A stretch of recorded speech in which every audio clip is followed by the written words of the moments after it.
Nathan Scott is here, got up early for us to give us a first check of a forecast that might include just a couple of raindrops. Hey, good morning, Karen. Yeah, this is a cruel tease because radar is showing some rain out there. This is in a very sensitive mode, so a lot of this not reaching the ground, but there could be a quick passing shower or sprinkle out there through the course of the morning. Future radar shows that opportunity sticking around in the morning, and then through the afternoon, we start to see that system move off to the east. The clouds will begin to clear out as well. Temperatures eventually warming up into the low to mid 60s for highs this afternoon. Right now, it's 51 in Little Rock, 49 in Searcy, 54 in Arkadelphia. So you may need a light jacket before you step out the door.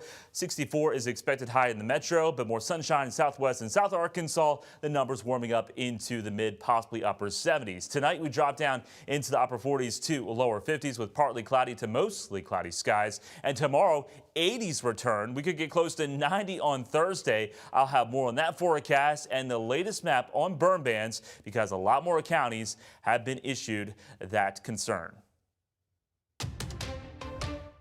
All right, Nathan, thank you. This morning, investigators are still searching for answers after that Air Canada jet collided with a fire truck at New York's LaGuardia airport just before midnight Sunday.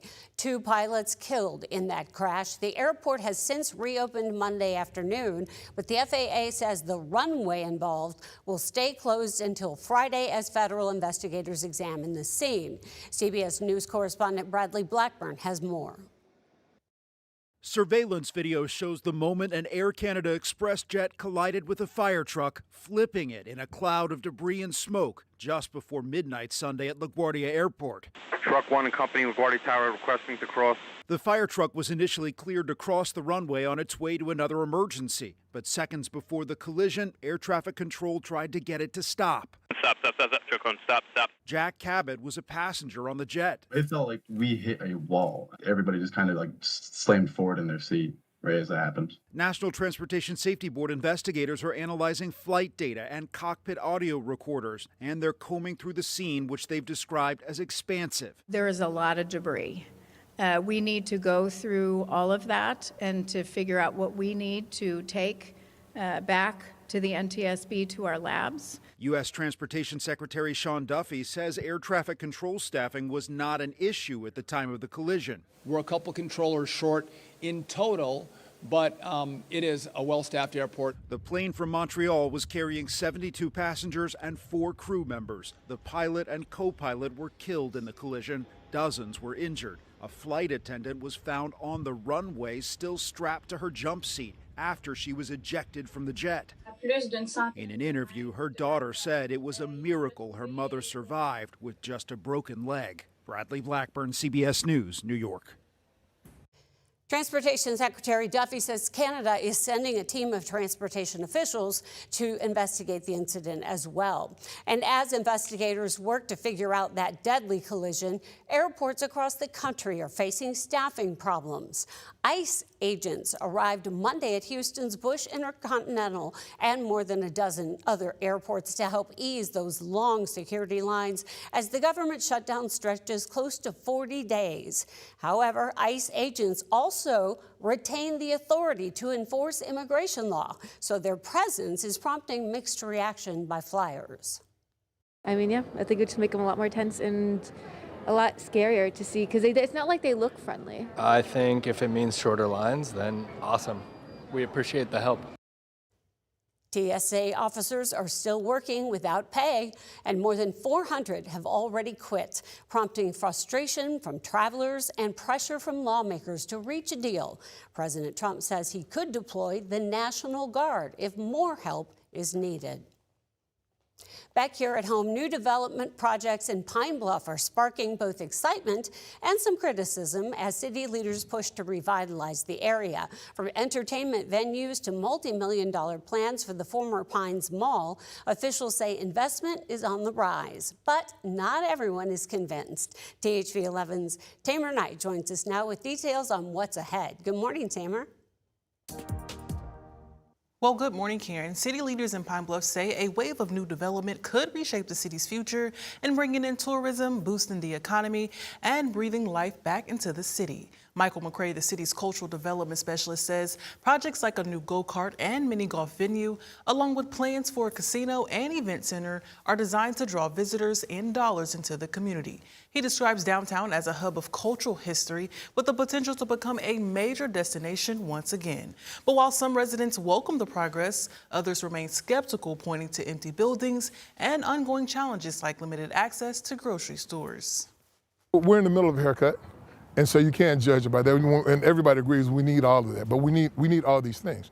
Right now we have the largest opportunity to attract and capture outside investment, outside dollars, people visiting Pine Bluff. If we can have more things for them to do, more places for them to stay.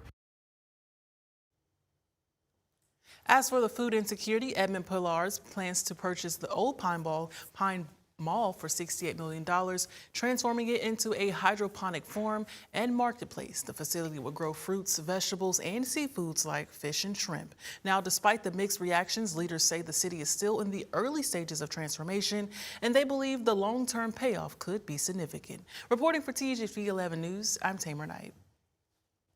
Tamer, thank you. A lot of promise in that. Hope they work it out. An opportunity is opening up that could help people in North Little Rock, young people, earn some summer money. It is the Summer Youth Program, which returns every year, and the city's application pool is now open for anyone between the ages of 16 to 24. The program provides real-world job experience, giving participants a chance to build their so-called soft skills. If they are selected, these young people can earn up to $11 an hour. Applications are being accepted right now on the North Little Rock City website. They must be submitted no later than May 1st, and the city says it will not accept any applications after that deadline. Now let's talk more about summer or weather, whatever you wish, with meteorologist Nathan Scott in for Tracy to help you plan your day today. Well, Karen, we got a few showers out there showing up on radar. A lot of it's not reaching the ground. It's in very sensitive mode on radar, but there's going to be a passing sprinkle or a light shower across parts of central Arkansas through the course of the morning. Here's your planner today. Lots of clouds this morning with that chance of a passing shower, holding the numbers down into the 50s, but eventually those clouds will clear out this afternoon, and that will allow the numbers to warm up into the low to mid 60s, 70s for you folks in southwest and south Arkansas. Everybody heats up on Wednesday. Temperatures shoot up into the 80s. We'll get close to 90 on Thursday. I'll have more on your complete 7-day forecast coming up.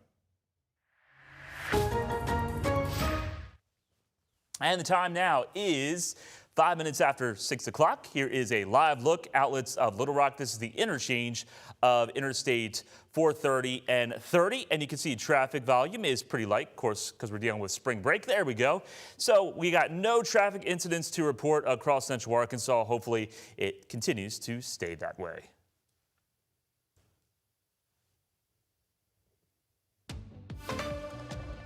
Still ahead, 1 in 3 Americans could be at risk for type 2 diabetes, and many don't even know it. See why today is the perfect day to check your numbers. And it is now 6:06 as we take a live look outside. The traffic picking up a little bit, and Nathan will keep you informed on that and the day ahead, which includes a warm-up later in the week.